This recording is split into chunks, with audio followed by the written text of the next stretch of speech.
Next, Republican Jeff Crank is taking on Democrat River Gasson for Colorado's 5th Congressional District. The seat represents most of El Paso County. Right now, Crank has a strong lead there with 55% of the vote to Gasson's 42%. The race is to fill the seat of Republican Congressman Doug Lamborn, who did not seek re-election. This is Republican Jeff Crank's third attempt to represent Colorado's 5th Congressional District. Now, Crank actually lost to outgoing Congressman Doug Lamborn in the Republican primaries back in 2006 and 2008. Fox 21's Austin Sack joins us live now with Jeff Crank from the Republican Watch Party at Boot Barn Hall in Colorado Springs. Austin, how is the candidate feeling?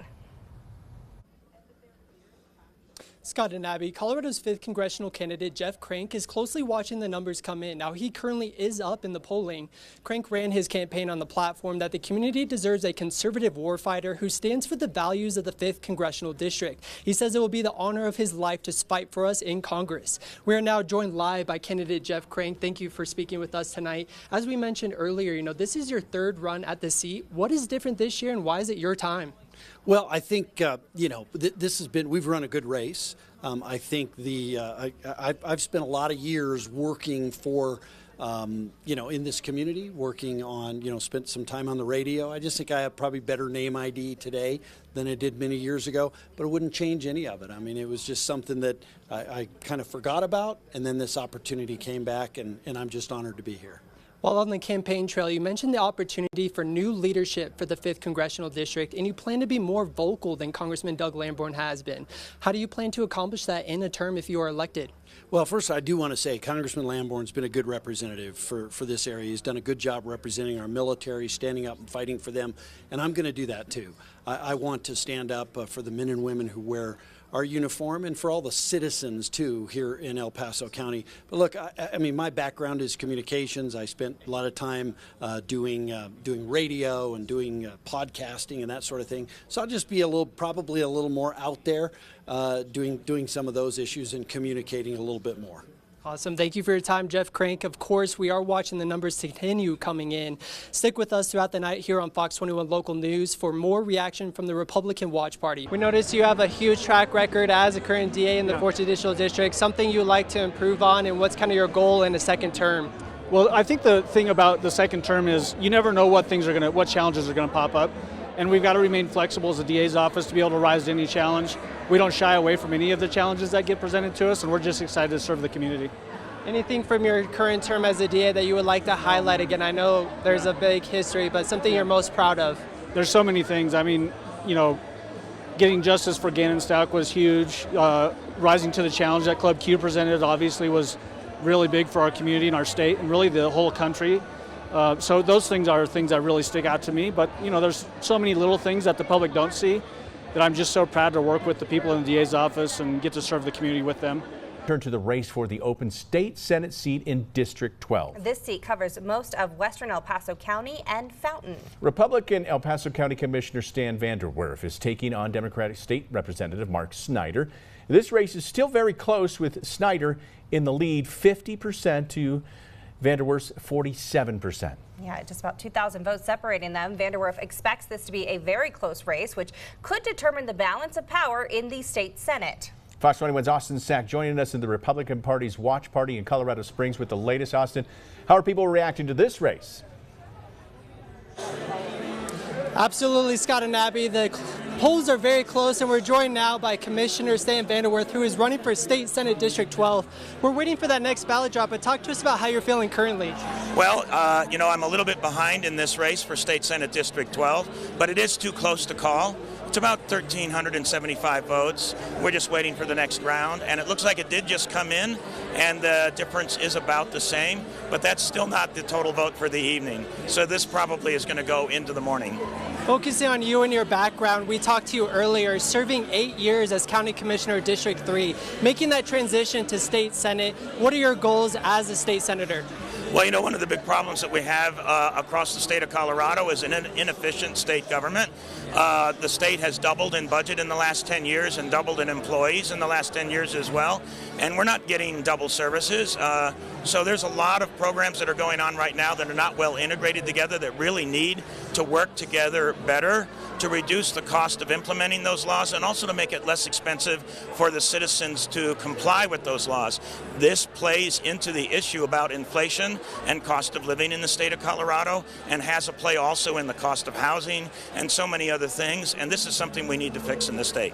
Commissioner, thank you for your time. Thank you very much. We just heard from State Senate District 12 Republican candidate Stan Vanderwerf. As you heard, it could be a long night, as are many other races we're closely watching. Check back with us later for more reaction from the Republican Watch Party. Next, Republican Jeff Crank is taking on Democrat River Gasson for Colorado's 5th Congressional District. The seat represents most of El Paso County. Right now, Crank has a strong lead with nearly 30,000 vote edge in 55% of the vote. The race is still to fill the seat of Republican Congressman Doug Lamborn, who did not seek re-election. This is Republican Jeff Crank's third attempt to represent Colorado's 5th Congressional District. Crank actually lost to outgoing Congressman Doug Lamborn in the Republican primaries back in 2006 and 2008. FOX21's Austin Zach joins us live as Jeff Crank has declared he has won this at the Republican Watch Party at Boot Barn Hall in Colorado Springs. And Austin, what's the mood like there now? Scott and Abby, the energy here at the Republican Watch Party is happy. As you said, Jeff Crank is ahead in the polls by nearly 30,000 votes. He just took the stage a few moments ago with his family, giving his acceptance speech. Now again, the results for the 5th Colorado Congressional District is not official, but Jeff Crank is confident. He does say he has not heard from his rival candidate, Democrat River Gasson, but again, he is confident that he will take the seat for Colorado's 5th Congressional District. Now, during his acceptance speech, he mentioned he wants to thank everybody that voted from him. And he also says to the people who didn't vote for him, he will earn your vote next round. He says that the faith that he holds, the Constitution, will be his guiding light while he serves out his term in Congress. He wants to secure the border, fix Joe Biden's economy, and fight for liberty and fight for freedom. Now again, there's a lot of races still not decided. We're starting to figure out how the numbers will come down, but Jeff Crank says he is feeling humbled and happy with the results so far. You mentioned you wanted to thank everybody who voted for you in this election, but you plan to earn the vote for the people who didn't. How do you plan to do that? Well, I mean, to show them that I'm going to Washington, D.C. to be serious, to represent them when they have a problem. If you didn't vote for me and you have a problem with your Social Security, I want to make sure that we get it fixed. And so I'm going to represent everybody. And I may not even agree on some issues, and that's okay. We might have to agree to disagree, but I'm still willing to listen and still want to represent every single person in this district. Mayor Yemi, we just got the first ballot drop results for El Paso County. Closely watching the competing marijuana ballot initiatives. 2D that would change the city charter that you're in support of, but also 300. 2D is currently up by about 10,000 votes, and 300 is also ahead by about 9,000. Where are you standing right now with the results of the first ballot drop?